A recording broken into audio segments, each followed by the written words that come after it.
Assalamualaikum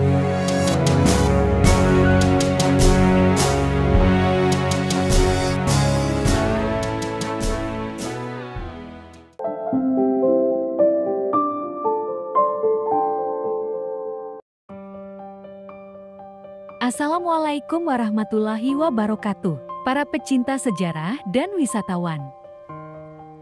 Salam Satong Dereh merupakan salah satu filosofi Madura yang menggambarkan masyarakat Madura yang gigih kuat dan bersemangat. Karakter itu melekat pada orang Madura sejak dulu, dilihat dari banyaknya peninggalan-peninggalan sejarah di Pulau Madura. Terutama di Kabupaten Sumeneb yang menandakan bahwa etos kerja masyarakat Madura kala itu begitu tinggi. Nah, kali ini kita sedikit mengulas salah satu ikon sejarah di Kota Sumeneb, yaitu Kota Tua Kaliangat. Kota Tua Kaliangat, begitulah masyarakat mengenalnya. Bangunan tua dengan arsitektur Eropa tersebut menjadi saksi bisu dan seakan tidak ada habisnya memberikan tanda tanya besar bagi kita semua. Kejayaan yang dimiliki Madura bagian timur pada zaman kolonial ini digadang-gadang sangat mengagumkan, membuat siapapun ingin sekali mengetahui kisah kejayaan kota masa lalu ini.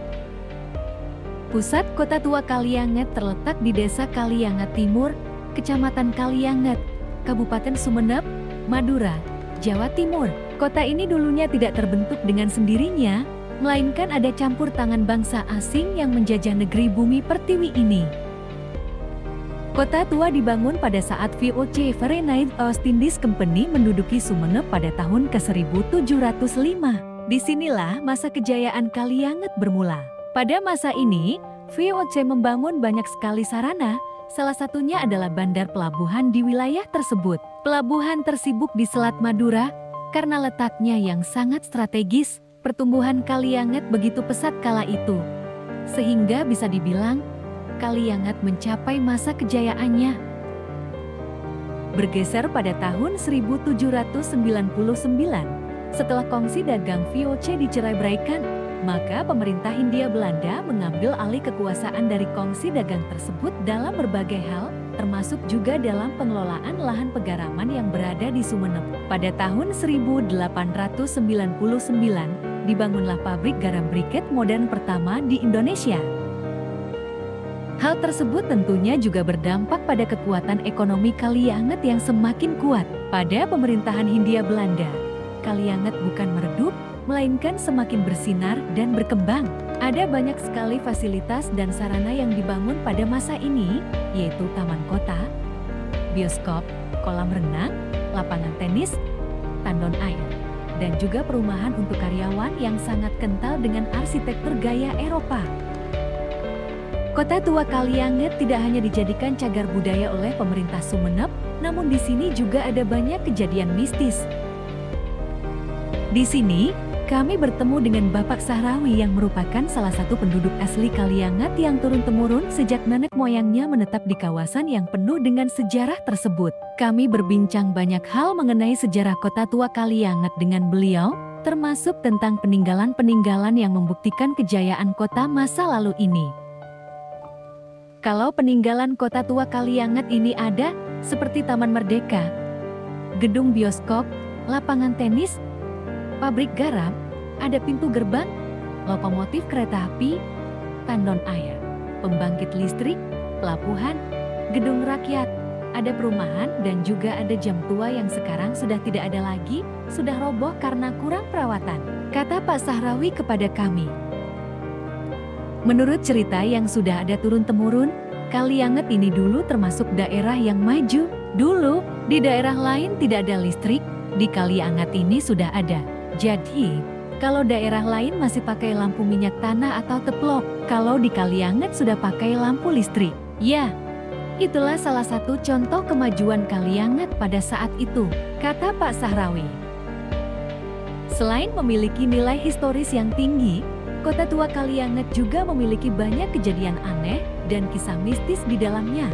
Jika melihat bangunan-bangunan yang tampak lapuk, bekas kejayaan kota masa lalu tersebut akan membuat siapapun merinding, apalagi pada malam hari. Penasaran dengan hal itu, kami menemui seorang penjaga malam bangunan kuno tersebut. Beliau sudah puluhan tahun bekerja sebagai penjaga malam di Kota Tua Kalianget. Kalau ditanya tentang hal yang berbau mistis, ya ada. Saya sering mengalaminya. Pernah saat saya berkeliling malam itu, kan saya pasti dari jam 10 malam sampai subuh berkeliling area perumahan ini, saya pernah melihat penampakan orang menunggangi kuda. Tapi, kuda itu tanpa kepala. Saya pernah juga melihat penampakan perempuan cantik khas wanita Belanda, kata Pak Saduki saat itu. Sebenarnya memang bukan tidak mungkin. Daerah yang pernah jaya di masanya dengan jutaan aktivitas yang terjadi, pastilah menyimpan aneka ragam kejadian dan menjadi misteri hingga kini. Kalau kita masuk ke area pabrik tua sisa kejayaan ini, sangat terasa sekali kesunyian dan aroma bau lumut yang menyengat. Hal tersebut menandakan bahwa tempat ini benar-benar tempat yang jarang atau bahkan sudah tidak lagi dijamah manusia. Dan bisa dipastikan, tempat ini dihuni oleh makhluk yang tidak kasat mata. Saya juga pernah saat keliling malam mendengar keramaian di area pabrik, seperti ada aktivitas, tapi tidak ada siapapun, dan tidak mungkin juga, dini hari jam 1 malam ada aktivitas di sana, kata Pak Saduki. Perumahan tua sisa kota masa lalu ini pun seakan berbicara kepada kita bahwa ada banyak hal yang terjadi di tempat itu dari masa lalu. Desainnya yang kuno dengan arsitektur khas Eropa juga tampak kurang terawat, membuat kita berdecak kagum sekaligus merinding jika berada di sana dan melihatnya langsung. Namun, perumahan ini sebagian sudah ditempati oleh penduduk setempat dan tuan rumah di sana juga sudah terbiasa dengan kejadian-kejadian aneh tersebut. Untuk mengunjungi Kota Tua Kalianget aksesnya cukup mudah, terletak sangat strategis di Kecamatan Kalianget. Jaraknya kurang lebih 10 km dari pusat kota atau sekitar 20 menit perjalanan. Kami sudah bisa berkunjung dan menikmati suasana menjelajahi kota tua masa lalu ini. Maka tidak heran jika pada tanggal 2 Juli tahun 2020 lalu, kawasan kota tua yang terletak di Kecamatan Kalianget tersebut resmi ditetapkan sebagai cagar budaya oleh pemerintah Sumeneb. Peresmian itu tertuang dalam surat keputusan Bupati Sumeneb nomor 188/447/435,01 Maret tahun 2020 dan ditandatangani oleh KIH Abuya Busro Karim sebagai Bupati Sumeneb kala itu. Demikian, itulah perjalanan kami di Kota Tua Kalianget. Terima kasih.